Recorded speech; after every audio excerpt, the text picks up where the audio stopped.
In this video, we'll be looking at the topic Introduction to Pivot Tables and Charts. Under this topic, we'll be looking at pivot tables and pivot charts, as well as how to manipulate some of these data using our pivot tables.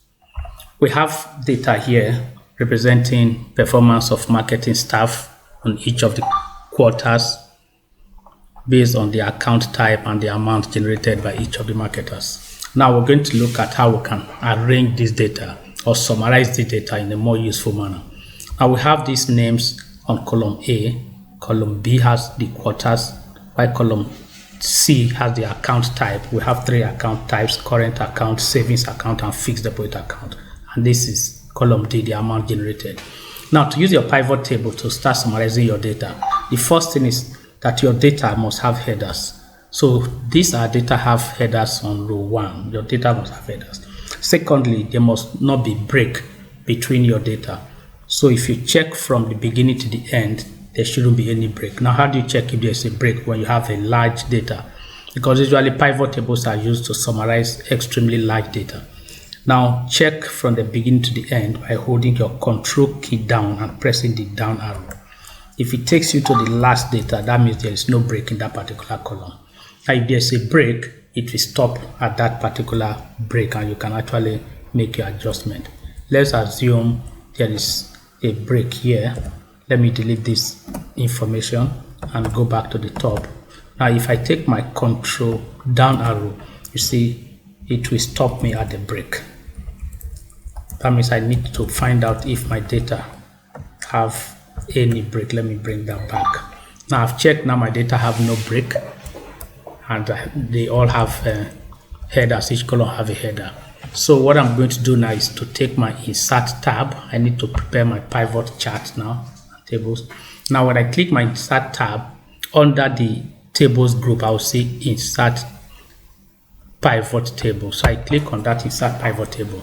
Now the create pivot table menu comes up. Now the moment you click that, you'll see here that the table range has been highlighted.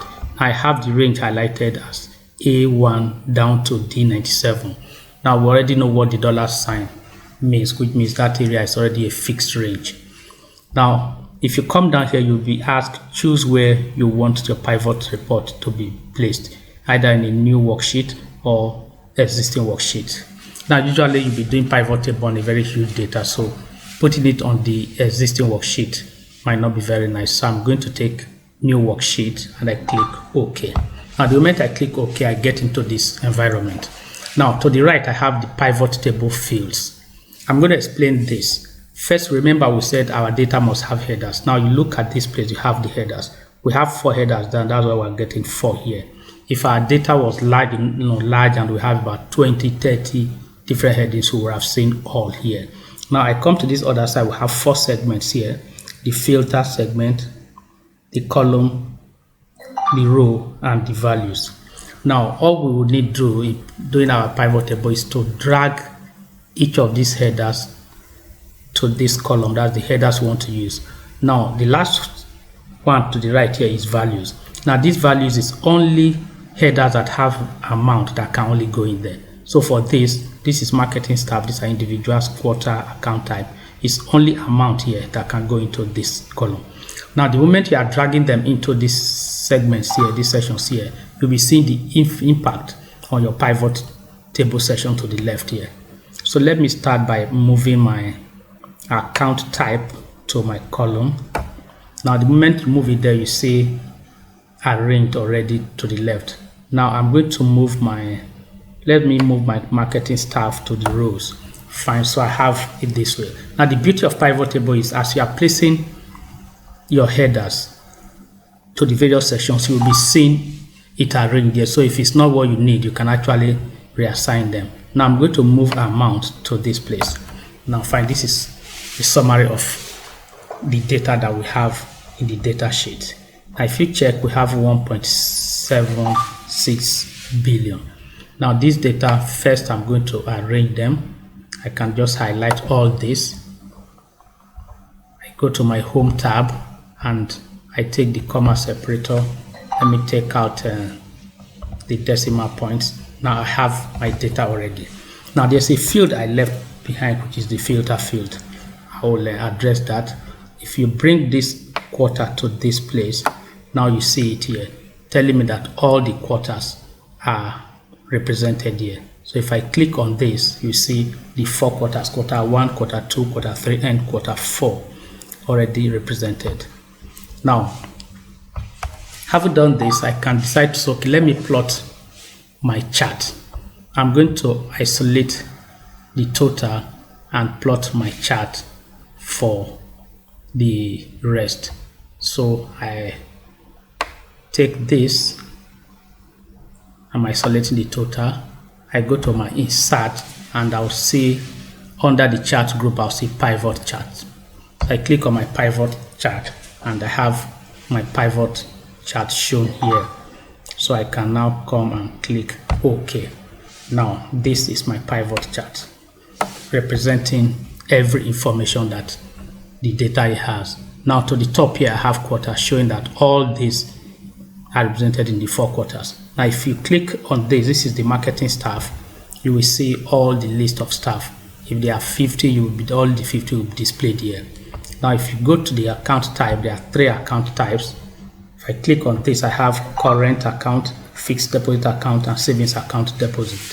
Now, how do I use this to summarize my data? I need to see the performance of 3 participants or 3 of the marketing staff. So I click on this row and I select, let me take out this.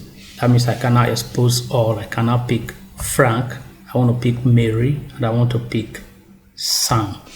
Now what I'm doing now is I have just selected only 3 staff of all this to view their performance, and I click OK. Now my chart has been presented in such a way that only 3 of those staff represented. Now the same thing happened to my chart by both my chart and the graph. Now I can also say, let me check their performance in the first quarter. Already I have all here. So if I click on this select sample, it opens up for me here to pick any particular quarter that I need. I need first quarter and second quarter, and I click OK. Now, what does this represent? It means Frank has the highest current account deposit in the first 2 quarters put together, and also have the highest fixed deposit. That's the only staff that actually did fixed deposit. Now, Frank had no savings deposit during the period, while Mary had the highest savings deposit. Now, what if I decide to take their first and last quarter?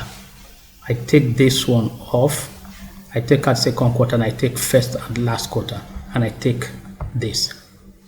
Now, first and last quarter have shown that Frank did not generate any savings deposit during the period. Mary did not generate any fixed deposit, as well as Sam. So you can use this to, let me take all their account again. This is their performance for the 3 quarters. And let me add one more staff. Let me add George to this. And you see I already have George added. Now I want to take out some deposit and let me see their performance only in current account. So I just take current account and I get this. So you can see that I've brought out only 4 staff and I'm viewing only their current account for all the quarters. So if I want to view their account for only the first quarter, I just take the first quarter here and I click OK.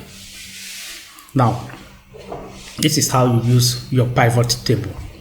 I can decide to do my coloring, which is a normal thing we did on that graph, but that's not that will not be necessary. It doesn't add much value to your pivot chart. I mean, I want to take all this, and that doesn't really add much value. So that's how to analyze your data using pivot table. There are much more advanced ways of running your pivot table, which will be treated under the advanced cost content in the other module. But for now, this actually should cover for the foundation class. Now, if I want to take out any of these ones, assuming I do not want this, let me bring out all the stuff. I bring out all this.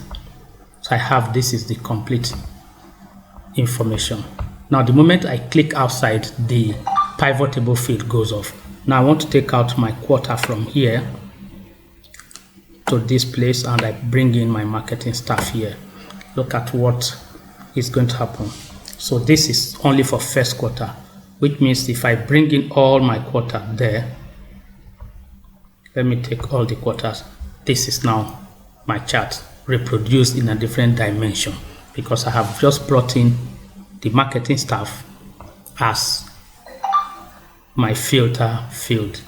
So I click here and I can decide to be selecting my marketing staff from here or from this side. That's all about pivot table for this session. Let's go to the course content and see if we've missed out anything. Now we've seen the pivot tables, we've also seen the pivot charts, and again we've seen data manipulation using pivot tables. Thank you very much for listening. In the next videos we'll see much more of what Excel can do. Bye bye.